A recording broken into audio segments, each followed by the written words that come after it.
தந்தை, மகன், தூய ஆவியின் பெயராலே ஆமேன். மூவொரு கடவுளுடைய அருளும் ஆசையும் பாதுகாப்பும் வழிநடத்துதலும் உங்களோடு இருப்பதாக. பொதுக்காலம் 5வது வாரம் வியாழன்கிழமை. ஏக்கம். இறையேசுவில் என் அன்பார்ந்த சகோதர சகோதரிகளே, நம்முடைய அன்றாட வாழ்விலே மனிதன் பல்வேறு தேவைகளுக்காக ஏங்குகின்றான். தான் எதிர்பார்ப்பது கிடைக்காத பொழுது அந்த ஏக்கம் பெருமூச்சாக வெளிவருகின்றது. அந்த ஏக்கமே ஒரு சில நேரங்களிலே மனநோயை ஏற்படுத்தக்கூடியதாகவும் இருக்கின்றது. இப்படி மனிதன் ஏங்குகின்ற பொருட்கள் அவன் வாழ்வுக்கு தேவையானதாகவும் இருக்கலாம், தேவையற்றதாகவும் இருக்கலாம், ஆடம்பரத்தை கொடுக்கக்கூடியதாகவும் இருக்கலாம். இந்த ஏக்கமானது மனித வாழ்விலே ஒன்றி போயிருக்கின்ற ஒன்றாக இருக்கின்றது. இதோ இன்றைய முதல் வாசகத்தை படிக்கின்ற பொழுதும் இருவருடைய ஏக்கம் இங்கே சொல்லப்படுகின்றது. முதலிலே கடவுளுடைய ஏக்கம்.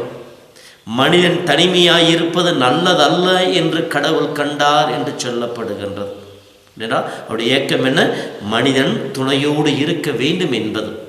தான் படைத்த அனைத்திலும் நன்மையை கண்ட கடவுள் ஒவ்வொன்றை படைத்து முடிக்கின்ற பொழுதும் நல்லதென கண்டார் என்று கண்ட கடவுள் மனிதனை படைத்து அவனை ஏதோன் தோட்டத்தில் வைத்து அவன் உலாவுகின்ற பொழுது அவனை பார்த்து மனிதன் தனிமையாய் இருப்பது நல்லது அல்ல என்று சொல்லி அவன் மீது ஏக்கம் கொண்டவராக இருக்கின்றார். அந்த ஏக்கத்தை தீர்த்து வைப்பவராகவும் இருக்கின்றார். இறைவனைப் போலவே மனிதன் ஏக்கமும் கொடுக்கப்படுகின்றது. மனிதனும் இயங்குகின்றான்.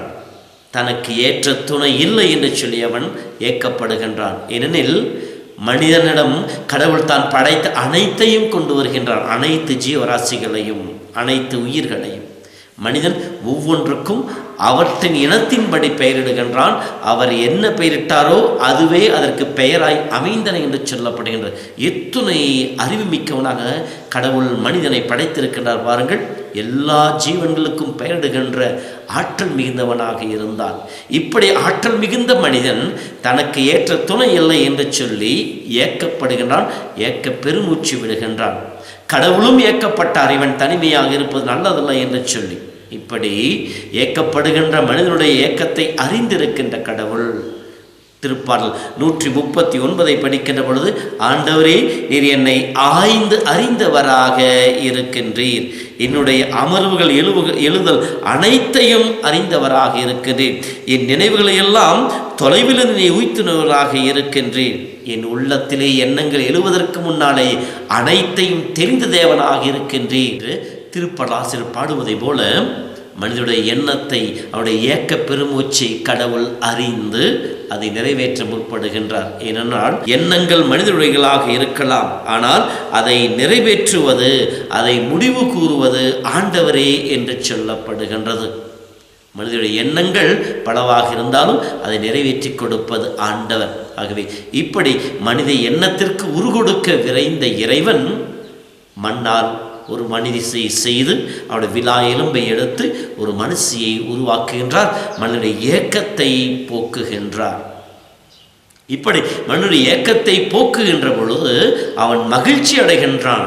தன்னுடைய ஏக்கம் நிறைவேறிவிட்டது, தனக்கு ஏற்ற ஒரு துணை கிடைத்து விட்டது என்று சொல்லி. இப்படி அவன் மனுஷியை பார்க்கின்ற பொழுது, இவன் என் எலும்பில் எலும்பும் என் சதையில் சதையுமானவள் என்று சொல்லி ஆர்ப்பரிக்கின்றார். துணை மனிதனுக்கு தேவை. அவனுடைய உறவை பகிர்ந்து கொள்ள, உணர்வுகளை பகிர்ந்து கொள்ள, எல்லா விதமான வாழ்க்கை நிலைகளை பகிர்ந்து கொள்ள துணை தேவைப்படுகிறது.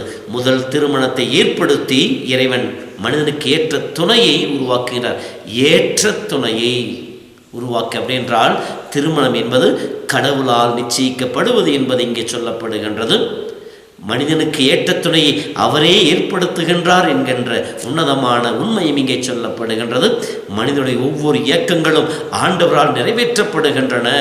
ஆண்டவரை சார்ந்திருக்கின்ற மனிதர்கள் வாழ்வு வருகின்ற எல்லாவித எண்ணங்களையும் அவர் நிறைவேற்றுபவராக இருக்கின்றார் என்பதையும் சொல்லி காட்டப்படுகின்றது. அதைத்தான் பவுலியார் சொல்கின்ற பொழுது எபேசியர் 3:20-21 நம்முள் வல்லமையோடு செயல்படும் நம் கடவுள் நாம் வேண்டுவதற்கும் நினைப்பதற்கும் மேலாக அனைத்தையும் செய்ய வல்லவர் என்று சொல்லப்படுகின்றது. அப்படியானால் நாம் செய்ய வேண்டியது என்ன?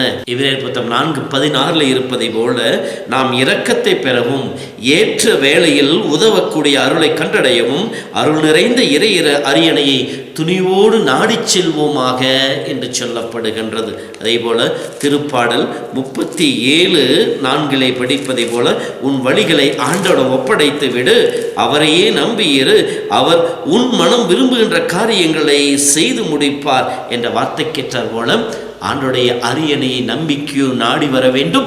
அவர் கரங்களில் நம்மை ஒப்படைக்கின்ற பொழுது நம் உள்ளத்தின் எண்ணங்களையும் எண்ணத்தின் ஏக்க பெருமூச்சுகளையும் கடவுள் தனதாக மாற்றிக்கொண்டு நமக்காக அவர் செயல்பட்டு அனைத்தையும் நம் வாழ்வின் மேன்மைக்காக நன்மைக்காக செய்து முடிப்பார்.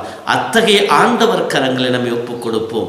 திருப்பாடல் 57 சொல்வதை போல எனக்காய் யாவையும் செய்து முடிக்கும் ஆண்டவரை நோக்கி நான் கரமயத்து என்ற வார்த்தை கேட்டார் போல நமக்காய் யாவையும் செய்து முடிக்கின்ற ஆண்டவரை பற்றிக் கொள்வோம். கடவுள் உங்கள் ஒவ்வொருவரையும் நிறைவாய் ஆசீர்வதிப்பாராக.